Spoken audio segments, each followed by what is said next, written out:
Blanche Park issue was as a result of the city doing controls. Controls really are anticipated testing throughout the road of what you would have thought to have been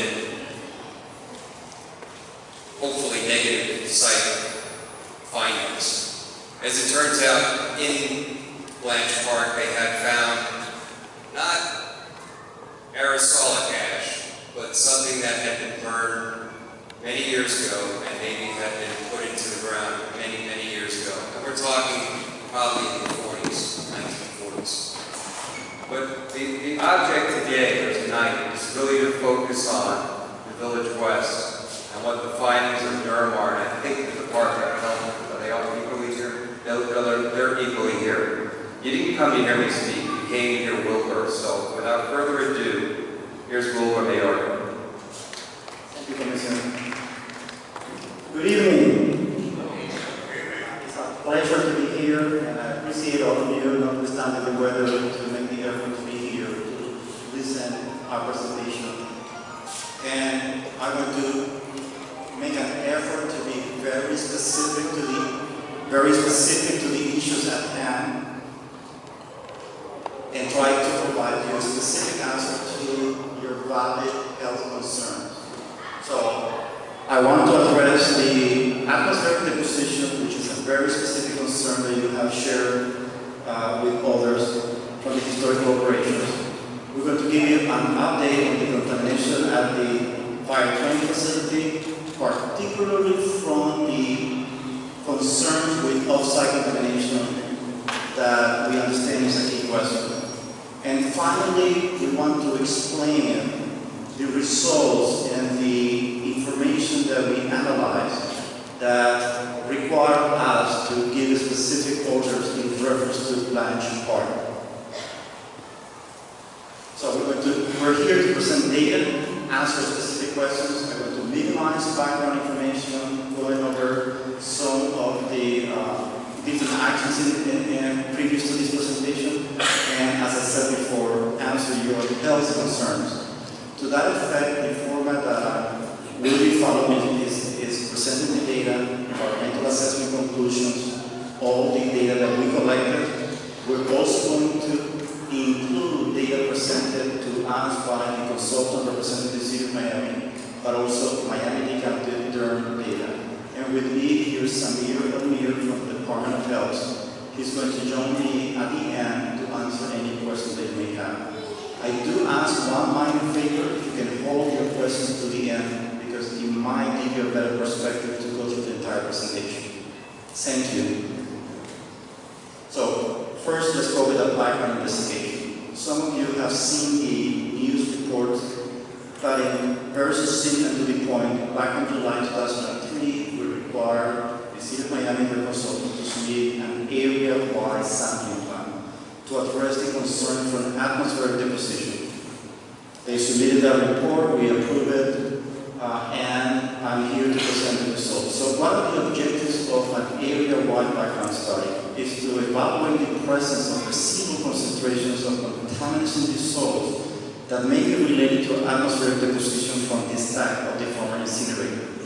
We're also going to evaluate any health risk posed by those concentrations during the background study. Some of you are familiar enough that you have seen our letter, and we did require specifically 1 mile radius. So I want to give you a quick understanding why the 1 mile. It's the fact that we try to acknowledge that when you do have a stack, there is a migration based on this stack height, buoyancy, and other factors that transfer these particles downwind. So some of you may have the perception that a home close to the former incinerator could be at a higher risk from atmospheric deposition. That's not necessarily the case. So we're going to evaluate the studies, and we have done 2 previous studies that I have shared with some of the individuals who have called me, and we will be referring to specific data from 2 major background studies of 2 former incinerators, one for the City of Miami Northwest 20th Street and one for the City of Coral Gables former incinerator. This is just a simple picture to show you a stack for detecting among you the typical equation to model that, and also to show why there's a more conservative approach. Instead of taking transit in the predominant wind directions, if you look at the wind over time, warm, cold weather, neutral weather, you're going to see changes in the wind direction. So we prefer to take a random sampling around the former incinerator to encompass all potential areas. And I mentioned to you some of the assumptions that are made by some. If you take a look at the location of this particular former incinerator, you can see that some of the higher concentrations are not necessarily in the immediate vicinity. And actually, this is not just literature presentation by others. We have seen that in our other background studies in Miami-Dade County. So, we received the plan of the report on July 8, August 7. We approved with some modification August 9. Random is a technique that we use to try to increase how representative the sample are. Let me give you one example. Let's assume that I needed to know the average height of the individuals in this room. And we could not ask for each of you for your height. So I will take a random sample. Of course, there are examples from political booths, but I will not go there. So if I need to have the height of the citizens, I will take random samples to ensure that it's representative. Otherwise, if I choose just one subgroup in this area, I may not have a good picture. Similarly, if I needed to understand the soil concentration at each share, I would need to use a random technique. This is the sampling plan presented by the City of Miami. You can see the locations. You can also see some specific sites.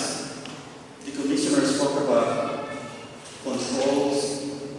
They're really not controlled, but they're at a certain distance.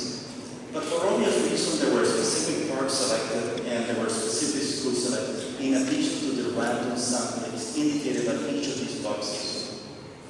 So the random nature ensures that we remove potential bias in the selection of the sites and ensures some better representation of the final results. So what did we do? We knew that there were some limitations in this to the speed of the sampling collections. We also were very aware that the citizens had an expectation, September 9. They had a clear expectation, they wanted to see the results of an area-wide study, and they wanted the government to come back with answers. So what we decided was straightforward. We're going to supplement the efforts of the City of Miami and their consultants, and we're going to collect 40 samples of our own. We're going to send our teams to the community. We're going to collect 40 samples, and we're going to run it using our own government lab, and we're going to give you the answers that you want. So that's what we did. Here you have the type of land use of the facilities that we sample. We sample homes, parks, open spaces, etc., and the chemicals of concern. Now, we needed to deploy a rapid assessment technique. What is that? Fancy word. What it means is, let's look at all the chemicals that we sample, and we identify certain key chemicals. So when you're looking at atmospheric deposition or ash as an inappropriate disposal fill material, lead, barium are key chemicals of concern. You may have dioxins, non-detect, but you may have lead, and you're going to have barium. So we focus on certain chemicals, and we ask our lab, can you do 3 days turnaround time so we can get the answers fast? And that's what we do. So this is the background that they're conducted. You can see each individual location, and you can see the excellent coverage of your area.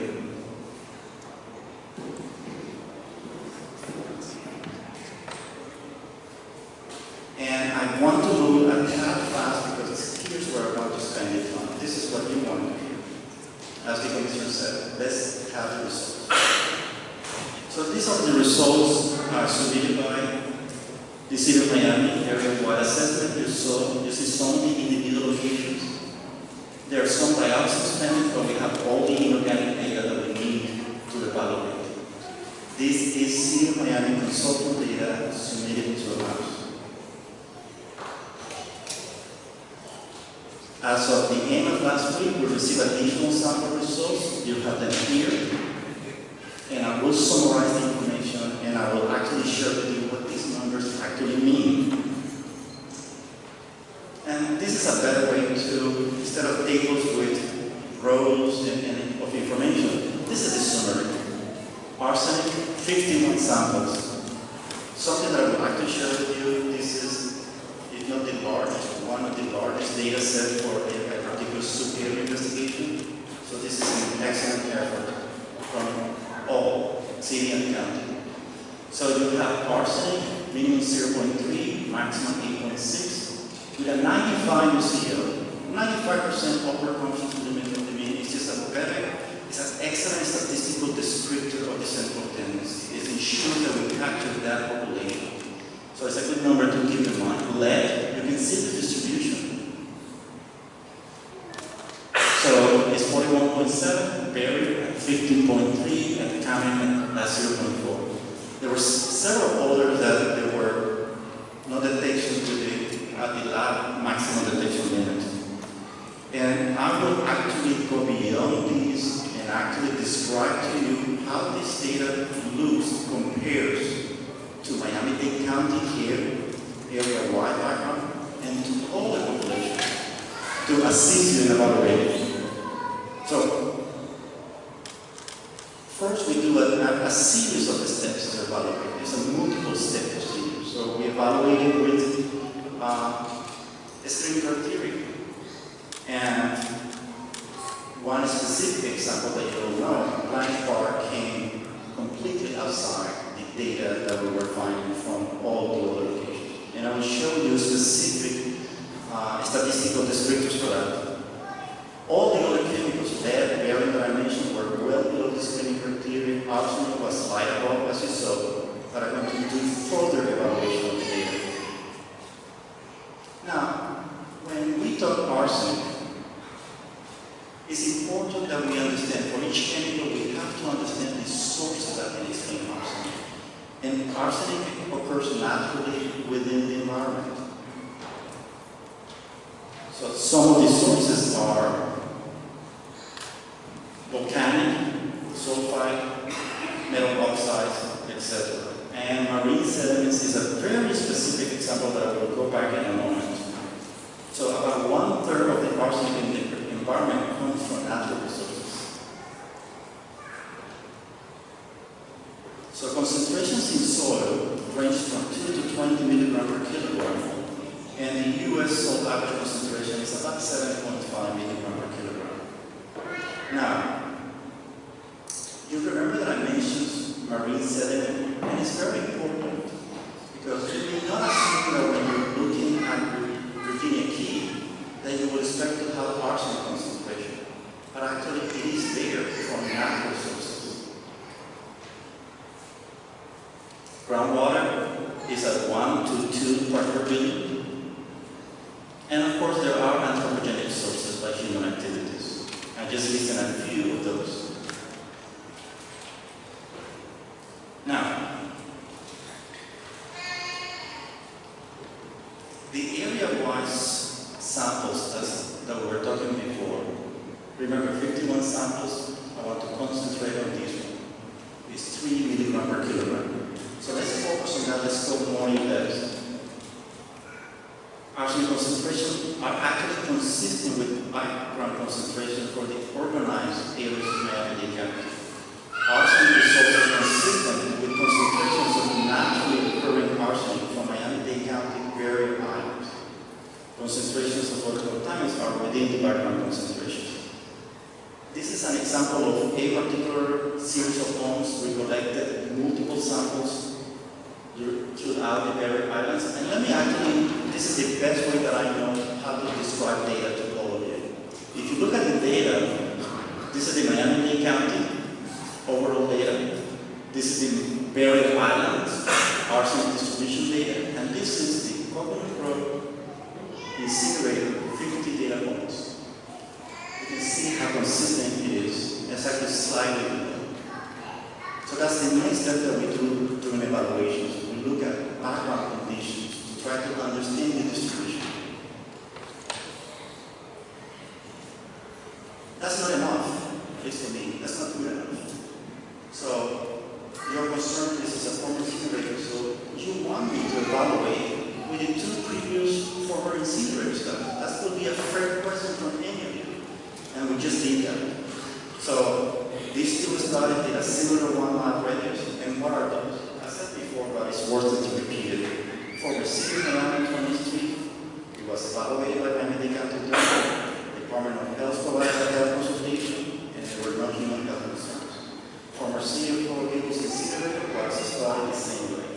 The results are consistent with the data that we have shown you. Let me actually repeat that. This is the Coconut Grove area, this is the Coral Gables, and this is the 20th Street. Very consistent, very similar. Now, the other ones, typically we don't go into this comparison because, as we said before, they were well below the screening criteria. But to illustrate consistent data, I don't want you to underestimate that we only look at arsenic. So if you look at very similar results, if we look at lead, 20 Street slightly higher, but well below the screening criteria. And the overall comparison that I spoke about before, so you have it in a summary. So, health criteria, regardless of the consistency with the screening criteria versus the background concentration and other incinerators, the bottom line is here.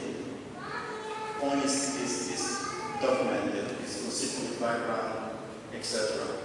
But knowing the concerns that I have read, and knowing that I wanted to be in this video with all of you, I wanted to take the extra step. So I asked my colleagues from the Department of Health from Tallahassee, and Samir, we coordinated with two psychologists. Take a look at the arsenic data. Can you give us our opinion of the term background study?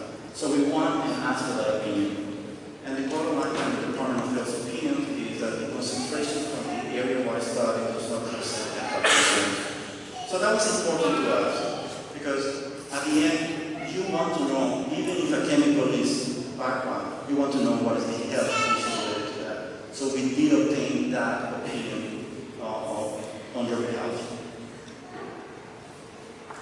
Of course, as you know, we continue to work. The City of Miami Consultants is still submitting additional data. Once we have that report completed, we will also provide an opinion about it. So we continue the effort.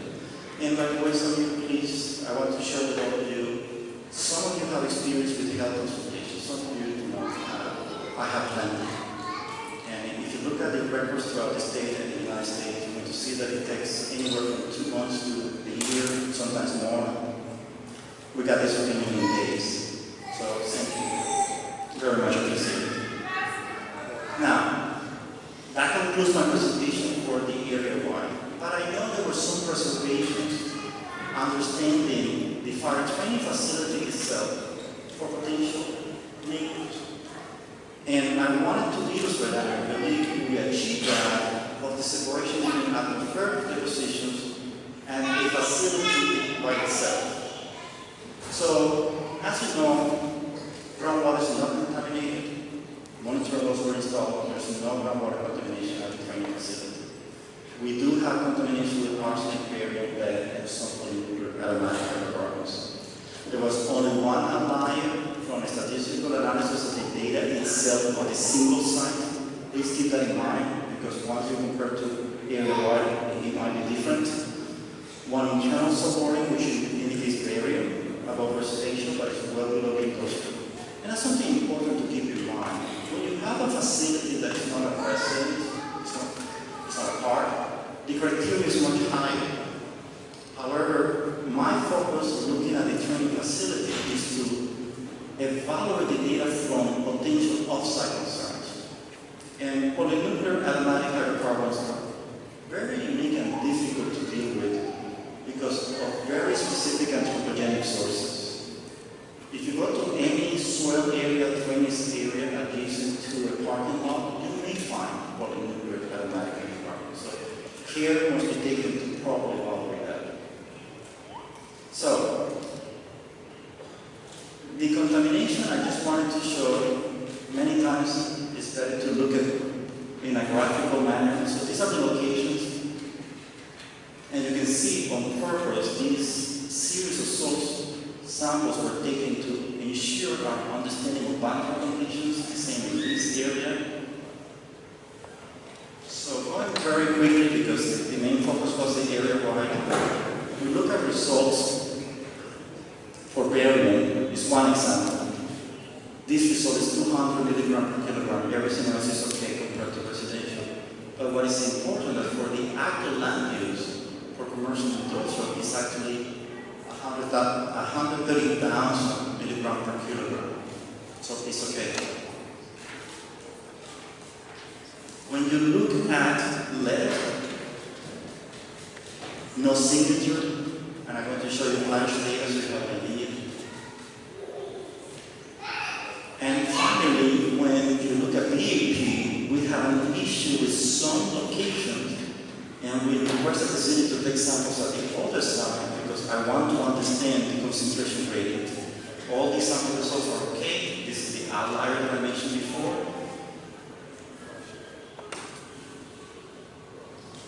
And finally, the arsenic. It's very interesting that all these results are fine, are very consistent with our overall data. And this is again lead that I went through. And for lead, the commercial industrial productivity is 1,400 milligrams per kilogram. Now, there are some questions about Blanche Park, and I offer the commissioner that once we complete the assessment and we get the results in about 2 weeks, I have made the commitment that I will make myself available to have a dedicated community meeting just to answer those questions. However, what I wanted to share here with you is why is Blanche different from the data? So I want to share that. Initial samples, August 8th, we have verification samples collected by them on August 29th. We received the results about September 4th. And based on the results, we made a decision. I wanted to share how the samples look with you. So it's difficult to see, but we identified molten glass fragments, brownish coloration. But what I wanted to share with you, as you can see, is a theme during the presentation is comparisons, as I good understanding. Look at the result from this specific part compared to Coconut Grove area study. This is lead. This is barium. This is the Coconut Grove area. This is arsenic. This is the area-wide study. The data clearly demonstrate that Blanche is different. So we issue specific requirements to the city September 4th, Thursday. And Monday they implemented a temporary initial engineering control. And we have additional assessment, expected results in 2 weeks, and we will have a full community to address Blanche Park.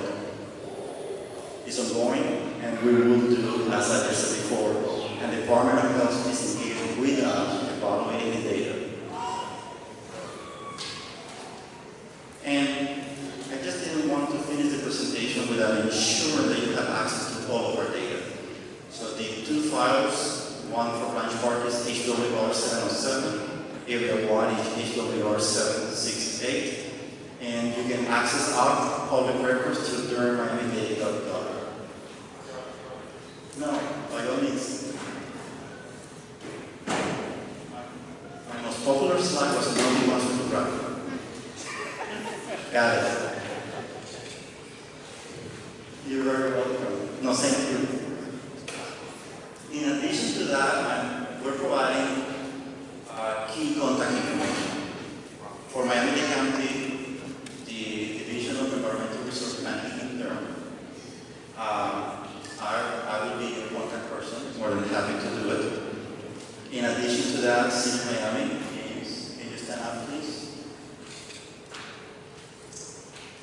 the permanent host, Dr. Samir Almir. Please stand up. And he's going to join for the questions and answers. And again, thank you so much for your attention and coming during this weather. I hope the presentation was able to share with you the data that we have collected so far. And with that, can you join me and see you, Miami Ports Commissioner? We are here to answer questions. So I don't know